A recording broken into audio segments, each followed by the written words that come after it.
Bonjour à tous, donc nous sommes partis pour une nouvelle vidéo et nous allons parler aujourd'hui du parler en langue.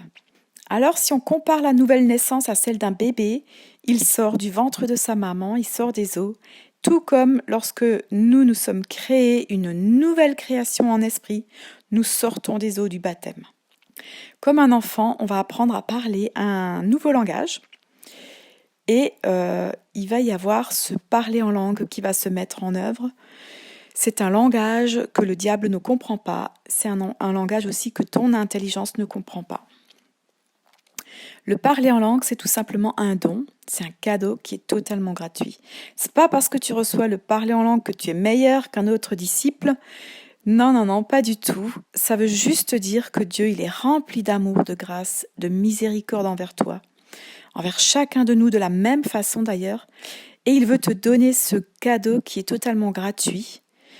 Et il te donne ce cadeau parce qu'il est Dieu, parce qu'il ne change pas, parce qu'il est rempli d'amour, de bonté, et parce que son désir intense est que tu puisses te mettre en relation de plus en plus intime et profonde avec lui.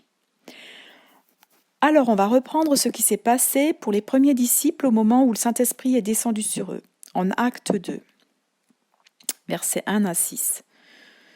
Le jour de la Pentecôte, ils étaient tous ensemble dans le même lieu. Tout à coup, il vint du ciel, un bruit comme celui d'un vent impétueux, et il remplit toute la maison où ils étaient assis. Des langues semblables à des langues de feu leur apparurent, séparées les unes des autres, et se posèrent sur chacun d'eux. Et ils furent tous remplis du Saint-Esprit, et se mirent à parler en d'autres langues, selon que l'Esprit leur donnait de s'exprimer. Or, il y avait en séjour à Jérusalem des Juifs, hommes pieux, de toutes les nations qui sont sous le ciel. Au bruit qui eut lieu, la multitude accourut, et elle fut confondue parce que chacun les entendait parler dans sa propre langue. Au verset 11, « Comment les entendons-nous parler dans nos langues des merveilles de Dieu ?» Alors là, on voit dans ce passage que les 120 sont réunis, et ils ne savaient pas à l'avance ce qui allait leur arriver quand le Saint-Esprit allait descendre sur eux. C'était la première fois que ça se passait dans l'histoire. Jésus leur avait juste dit d'attendre qu'ils reçoivent le Saint-Esprit qu'il allait leur envoyer. Et on voit dans ce passage qu'ils ont eu une nouvelle langue. Et on voit que c'est écrit selon que l'Esprit leur donnait de s'exprimer. Donc ça veut dire que chacun ne recevait pas la même langue. Alors dans ce passage tout à fait particulier, on voit aussi que comme il y a des personnes de toutes les nations qui sont là, elles entendent parler dans leur propre langue des merveilles de Dieu. Donc voilà pour la première fois où l'Esprit Saint est descendu sur les disciples. Donc. Alors on va aussi voir un deuxième passage où c'est lorsque Pierre va visiter Corneille, il est poussé par le Saint-Esprit pour aller voir Corneille. Corneille, c'est un non-juif. Donc on lit ce passage dans Acte 10 au verset 44 jusqu'à 46. Comme Pierre prononçait encore ces mots, le Saint-Esprit descendit sur tous ceux qui écoutaient la parole. Tous les fidèles circoncis qui étaient venus avec Pierre furent étonnés de ce que le don du Saint-Esprit était aussi répandu sur les païens, car ils les entendaient parler en langue et glorifier Dieu. Ici, on voit que Pierre est étonné que même les non-juifs reçoivent le don du Saint-Esprit. Dieu voulait lui montrer que c'est pour tout le monde, aussi bien pour les juifs que pour les non-juifs. Et donc, visiblement, la maison de Corneille est baptisée dans le Saint-Esprit pendant que Pierre est en train de parler, ils sont baptisés dans le Saint-Esprit. Et cela est visible par le parler en langue, et ils donnent gloire à Dieu en parlant en langue, des merveilles de Dieu. Et cette fois, là, on ne voit pas qu'il y a des étrangers qui soient là, qui soient édifiés par leur langage, mais ils glorifient Dieu avec ce parler en langue. Ensuite, on voit encore un autre passage, c'est Paul qui rencontre des disciples à Éphèse. Donc c'est dans Acte 19 au verset 6. Lorsque Paul leur eut imposé les mains, le Saint-Esprit vint sur eux et ils parlaient en langue et prophétisaient. Pareil pour les disciples d'Éphèse, ils parlent en langue donc suite à l'imposition des mains de Paul. Donc voilà, avec ces 3 passages, on voit 3 différentes façons dont le Saint-Esprit est descendu sur les personnes et dont le parler en langue est venu. La première façon, ce sont les disciples qui n'avaient jamais vécu ça et ils ne savaient pas à quoi s'attendre et ils se sont mis à parler en langue. La deuxième, c'est lorsque Pierre prêche, tout à coup, les Corneille, donc qui est non juif, avec toute sa famille, avec tous les gens qui sont là, ils se mettent à parler en langue. Et puis la troisième façon, c'est Paul qui impose les mains aux disciples d'Éphèse et ils se mettent à parler en langue. Alors, par mon expérience, mon expérience, elle prouve que tout ce qui est écrit là est toujours encore vrai pour aujourd'hui. Je pense que mon expérience, elle est quand même importante. En tout cas, elle l'est pour moi. Maintenant, elle peut aussi l'être pour d'autres. Ça peut être un exemple. Parce que comme pour Corneille, pour moi, ça démontre vraiment que c'est un don de Dieu. Ça démontre aussi que c'est toujours pareil, toujours d'actualité aujourd'hui. Et que la parole de Dieu est vraie, que Dieu est éternellement le même, que ce n'est pas quelque chose que l'on fabrique, même si peut-être certains peuvent avoir des contrefaçons du parler en langue. Mais moi, par exemple, j'avais jamais été enseignée sur le parler en langue.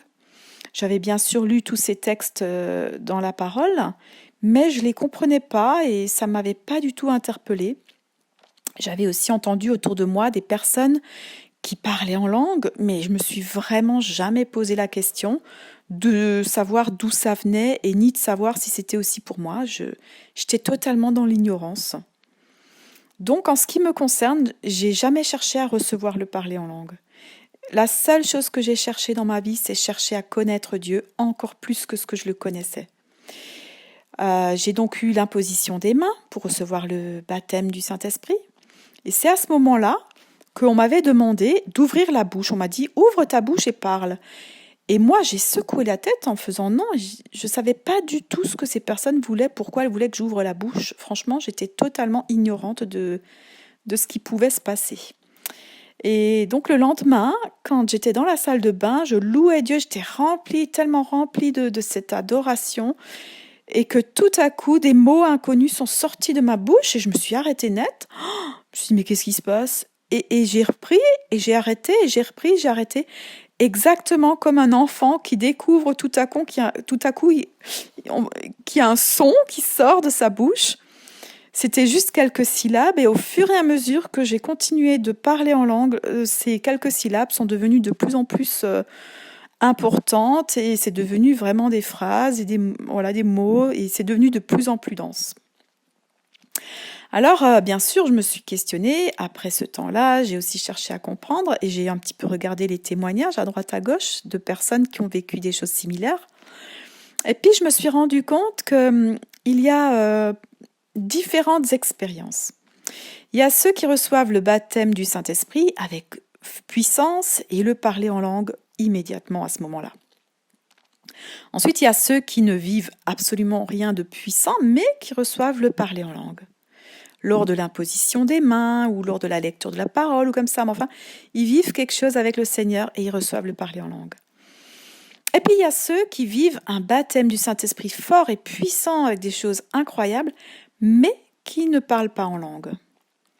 Moi, alors personnellement, je crois que Dieu veut donner le don du parler en langue à tous ses disciples lorsqu'ils sont baptisés dans le Saint-Esprit. Alors je ne crois pas que l'on puisse affirmer que ceux qui ne parlent pas en langue n'ont pas eu le baptême du Saint-Esprit, car je crois que le baptême du Saint-Esprit, même s'il est donné, il y a dans nos têtes des obstacles qui peuvent s'opposer au parler en langue ou au fait de recevoir le parler en langue. Alors on en reparlera un peu plus loin. Alors, on va voir ce que Paul enseigne dans la lettre aux Corinthiens concernant le parler en langue. Il commence par dire quelque chose d'absolument essentiel en 1 Corinthiens 13 au verset 1. « Quand je parlerai les langues des hommes et des anges, si je n'ai pas la charité, je suis un airain qui résonne ou une cymbale qui retentit. » Vraiment, ce qui est vraiment important de dire, c'est que mieux vaut être rempli de l'amour de Jésus que de parler toutes les langues du monde. Ça sert à rien si on parle en langue mais qu'on n'est pas rempli de l'amour. Donc si jamais tu penses qu'il te manque l'amour de Jésus, continue juste de chercher Jésus avant tout, avant toute chose. C'est l'essentiel pour que tu sois rempli de cet amour. En 1 Corinthiens 14, on lit au verset 2. « Celui qui parle en langue ne parle pas aux hommes, mais à Dieu, car personne ne le comprend, et c'est en esprit qu'il dit des mystères. » On le voit donc dans Actes, c'est écrit, il est écrit qu'ils disent des merveilles de Dieu. Donc en esprit, ils parlent et ils disent des merveilles de Dieu. C'est un langage qui permet d'être connecté avec Dieu. Avec ce langage, il n'y a pas d'interférence possible, ni de ta chair, ni du diable. À partir du moment où tu parles en langue, tu as une connexion de ton esprit au Saint-Esprit, c'est une connexion directe à Dieu.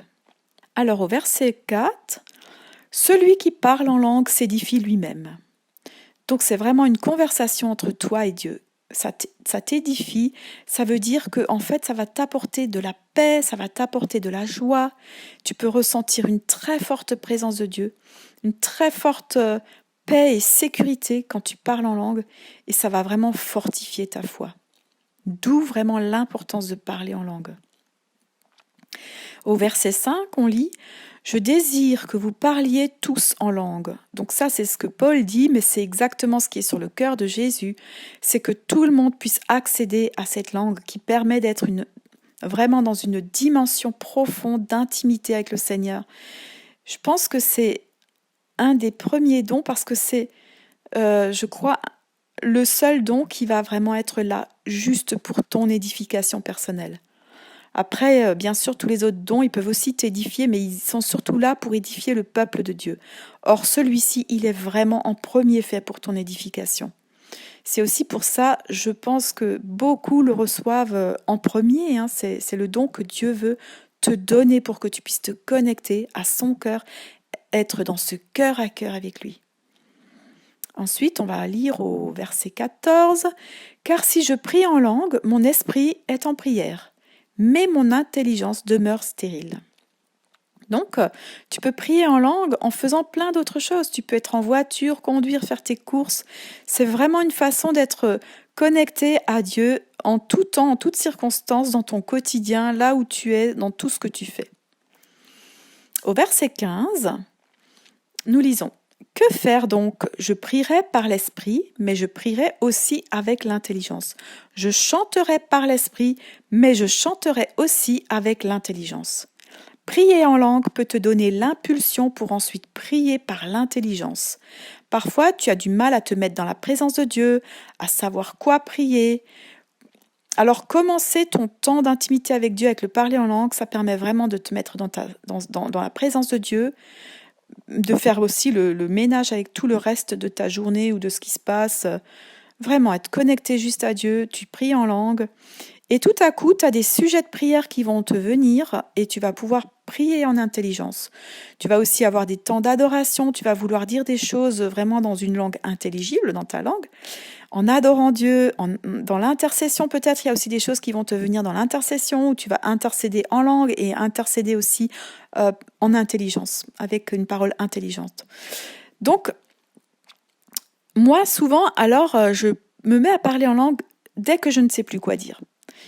Je me mets aussi à parler en langue quand je manque d'entrain. Il y a des jours où je manque d'entrain, où j'ai vraiment, voilà, je ne sais pas ce que je vais dire à Dieu, je commence à parler en langue. Allez, et ça me met vraiment, ça m'apaise, ça me met dans une présence de Dieu et ça me donne vraiment, ça me booste pour pouvoir parler et prier de façon intelligible aussi. Ou alors il peut y avoir des moments où je suis à l'inverse en train de louer Dieu et de déborder de reconnaissance envers Dieu et que tout à coup je sais même plus quoi dire avec mes mots tellement la louange elle est importante et alors je me mets à parler en langue. Ouais, c'est vraiment des temps d'adoration où mon cœur va déborder d'une louange profonde. Voilà, alors on continue de lire en versets 16 et 17. Autrement, si tu rends grâce par l'Esprit, comment celui qui est dans les rangs de l'homme du peuple répondra-t-il « Amen » à ton action de grâce, puisqu'il ne sait pas ce que tu dis. Tu rends, il est vrai, d'excellentes actions de grâce, mais l'autre n'est pas édifié. Donc là, Paul il nous montre bien que le parler en langue, il faut pouvoir l'utiliser avec sagesse. Il faut vraiment voir si au moment où on va l'utiliser, si ça va édifier d'autres personnes ou non. Et je pense que quand on est en public ou qu'on prie en public, le parler en langue ne va pas forcément servir parce que les autres ne comprennent pas. Et il est sans doute à ce moment-là plus sage de prier en parole dans ta langue plutôt qu'en parler en langue. Quand tu pries avec une personne toute seule dans l'intimité, que tu lui imposes les mains, là c'est vraiment aussi bien parfois on a besoin de commencer avec le parler en langue, mais on peut le faire. Alors si on a peur de choquer la personne, on peut le faire tout à fait doucement à l'intérieur de nous. Et puis si la personne elle est ouverte, on peut prier en langue à ses côtés. Ça nous permet de recevoir du Saint-Esprit aussi ce que le Saint-Esprit veut dire à la personne. Mais vraiment, soyons remplis de cette sagesse pour ne jamais être une pierre d'achoppement pour l'autre. Qu'on puisse toujours être à l'écoute du Saint-Esprit qui nous dira à quel moment on peut s'autoriser le parler en langue ou à quel moment il est plus sage de se taire. Je pense que le parler en langue en assemblée, il est surtout utilisé lors de la louange et de l'adoration, parce que quand il y a un peuple entier qui se met à parler en langue ou à louer Dieu en langue, il y a vraiment une onction puissante qui est sur ce peuple. C'est quelque chose de fort qui se passe. Et à ce moment-là, si parmi ce peuple de Dieu, parmi cette assemblée, il y a des non-croyants, ils peuvent vraiment être touchés, impactés de façon puissante par Dieu. J'ai entendu des témoignages de personnes qui se sont converties pendant ces temps de parler de louange en langue et de parler en langue dans l'adoration. Donc c'est un petit peu de la même façon que les premiers disciples qui parlaient des merveilles de Dieu. Les autres étaient touchés, même si c'était d'une langue intelligible, mais les gens peuvent vraiment aussi être touchés dans leur esprit, ça peut vraiment les emmener vers le cœur de Dieu. Alors dans la suite de la lecture, on est dans les versets 18 et 19. « Je rends grâce à Dieu de ce que je parle en langue plus que vous tous. » Donc là, Paul nous montre bien que c'est important pour son édification personnelle, parce que même si Paul en avait besoin pour son édification, lui qui était vraiment rempli de beaucoup de sagesse, de révélation, mais alors combien nous, on en a besoin aussi.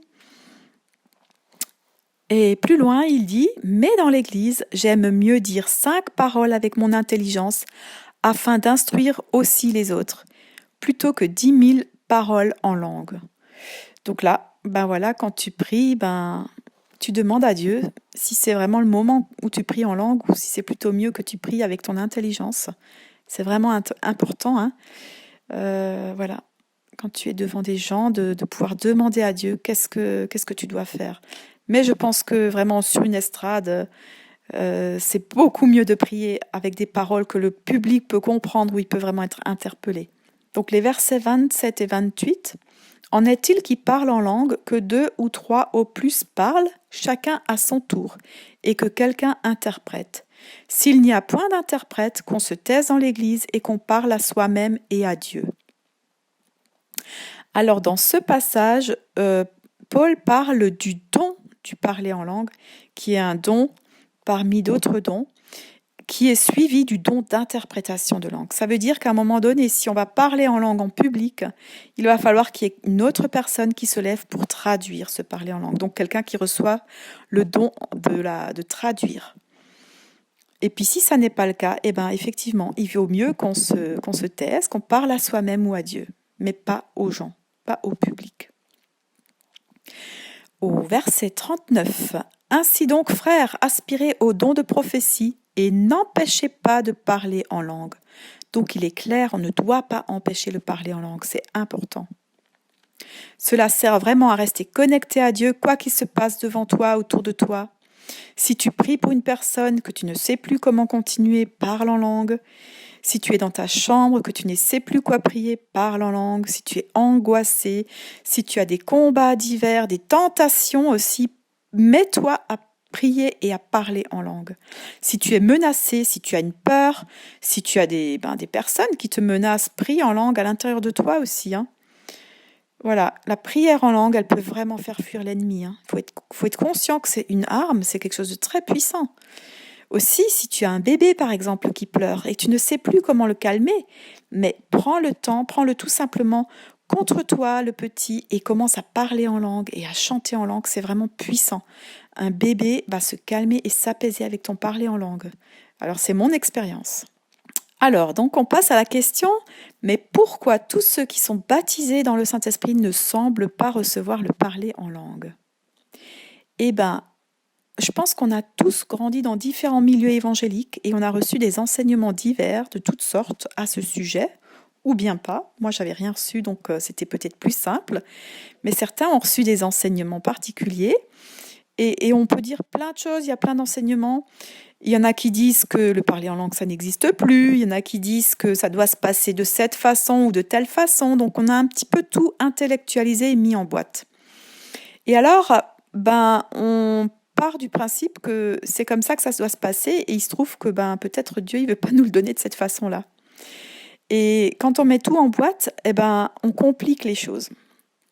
Alors moi, je ne crois pas que le Saint-Esprit agisse autrement aujourd'hui que à l'époque des disciples.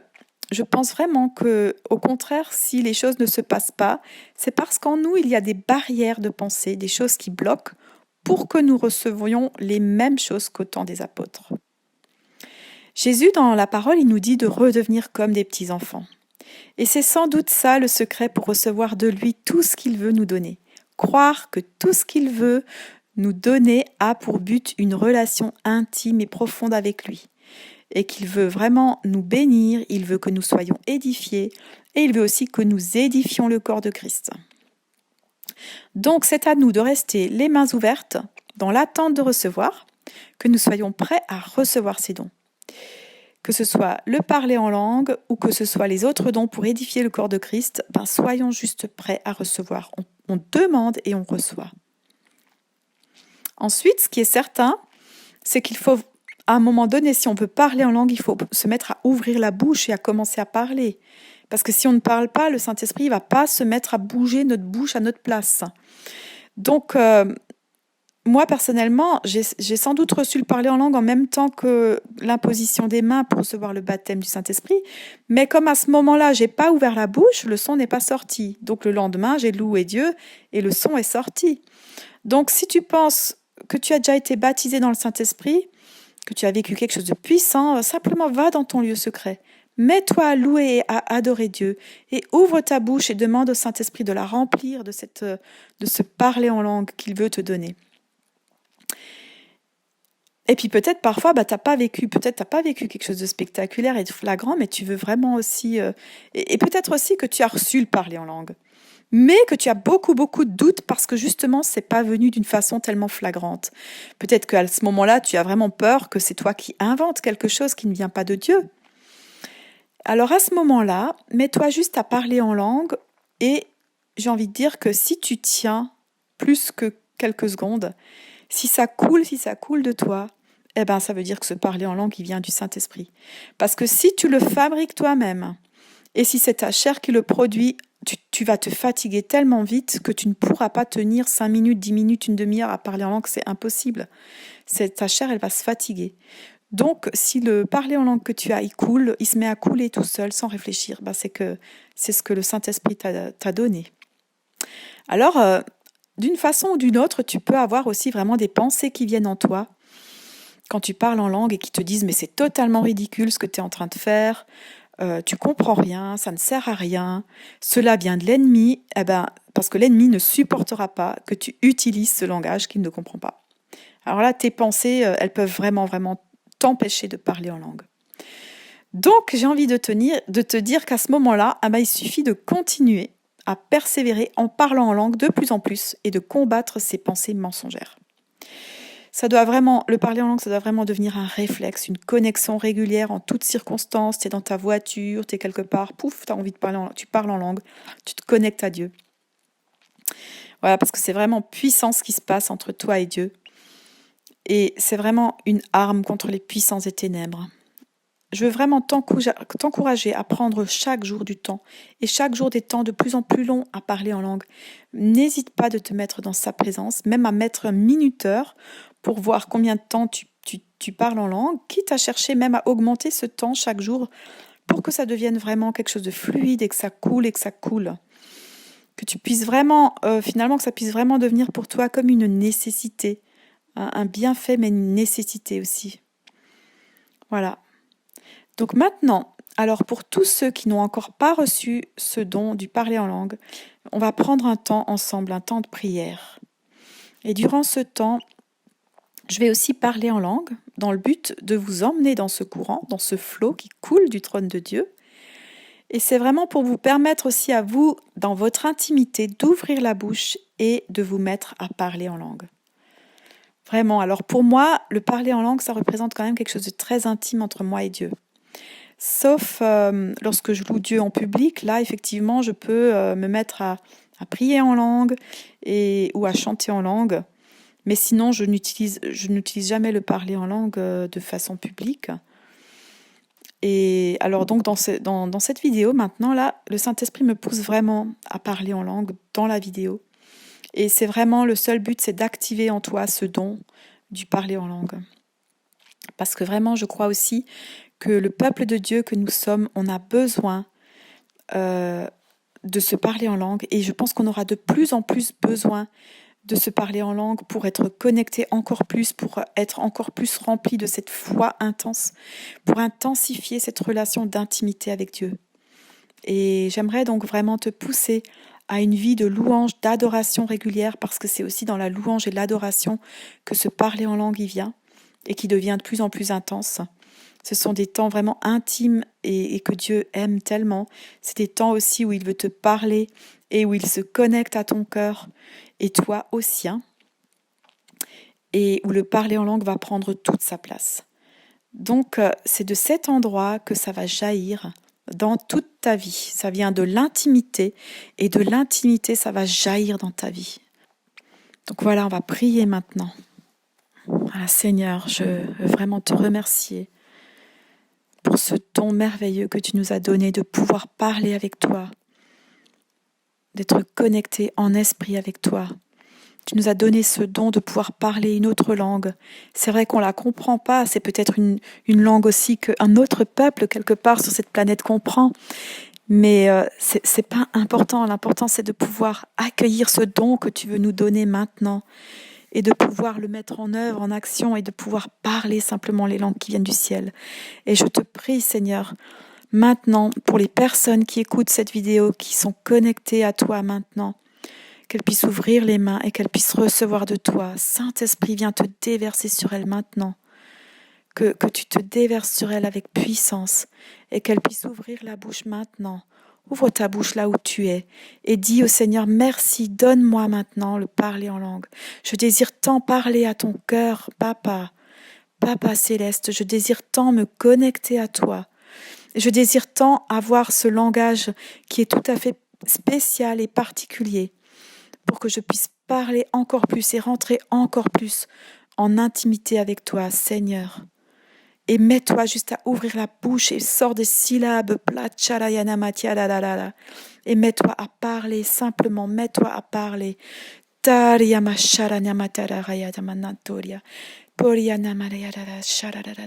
N'hésite pas à ouvrir la bouche, il n'y a rien de ridicule d'être devant le Seigneur et de parler, d'ouvrir la bouche et de parler.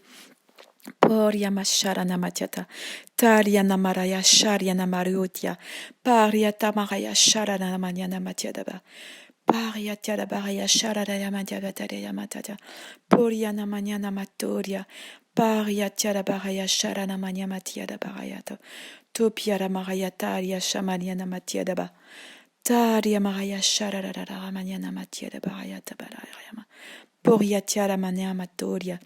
Poria nyamatia da baraya toria da baraya sharana maniana matia da bara. Ta poriana maniana matia da baraya sharana da bayana matia da ba. Toriana maria ta ba. Merci Seigneur parce que tu es puissant. Tu es ce Dieu puissant qui veut te déverser dans la vie de chacun. C'est là à l'intérieur de chacun que tu commences à faire ta place. C'est là dans le temple de chacun que tu commences à te révéler pour que les eaux vives coulent du trône, de ton trône, qu'elles coulent à l'intérieur de nous, qu'elle coule et que quelque chose se réveille et que notre langue se délie et te parle de plus en plus de nos entrailles, de tout ce qu'il y a de plus profond à l'intérieur de nous et que ça puisse couler et jaillir de plus en plus à l'extérieur. Et c'est là que tu veux faire ta place à l'intérieur de nous, que nous soyons disposés, disponibles pour être ces temples du Saint-Esprit entièrement remplis de toi jusqu'à déborder, que notre cœur, c'est écrit que tout ce qui est dans notre cœur, ça déborde de notre bouche et que ce cœur à l'intérieur de nous soit rempli de toi au point où notre langue, elle déborde déborde et notre bouche, elle déborde de toi. Poria mashara namatia da baraya. Tabia mata da baraya shara namatoria. Paria maniana matia da baraya shara da baraya namata da baraya namatoria. Poria matia da baraya shara namatia da baraya namatoria. Paria matiata baraya shara da baraya namatia da baraya matoria. Paria maniana matia da baraya taporia namashara da baraya tama. Taria maniana matoria da baraya maraya shara da baraya namatoria. Paria maniana matia da baraya taporia mashara da. Paria namaniata pariata paraya shara da baraya matia da ba. Poria namaniana matoria paraya shara namadiata baraya namatoria. Paria namatia da baraya shara da baraya namatoria. Paria namatia da baraya shara da baraya namatoria da baraya tapara namatoria. Paria namatia da baraya taparia namashara da yamania da. Poria namatoria da baraya shara. Poria namatia da baraya shara. Tia boria namania namatia da baraya namatoria. Poria namatia da baraya shara da baraya namatia da baraya namatoria. Poria namatia da baraya shara da da. Merci Seigneur, merci pour ce que tu es en train de faire. Et peut-être aussi que maintenant il y a un chant nouveau qui vient en toi, qui vient sur ta bouche. N'hésite pas à sortir, à louer Dieu aussi en langue. À louer Dieu, peut-être il y a des choses qui viennent encore en plus. Ça dépend si tu as une sensibilité à la louange ou non, mais vraiment sens-toi libre de louer, de chanter, d'adorer. Toriamiana, tararara, maniata paria, tariamana, tariamana, paranya, tiara, toria paranyama, charanya maniatarama, chara diamaranya data, charonyama, churamaniataramo, toria parianamo. Torama tiara maniada cha toria paronyana tiara mo toria panya maniato torapiara liana maniato toria pariara piara mianato tora pariara moniarata chara maniata ma chara maniata ma chara maniata motoria mania tamania taria ramania chara maniata morania chara maniata morania chara maniata mo toramatia raria maniata charomonianiamo toromia riaramonia. Amen. Sois béni. À bientôt.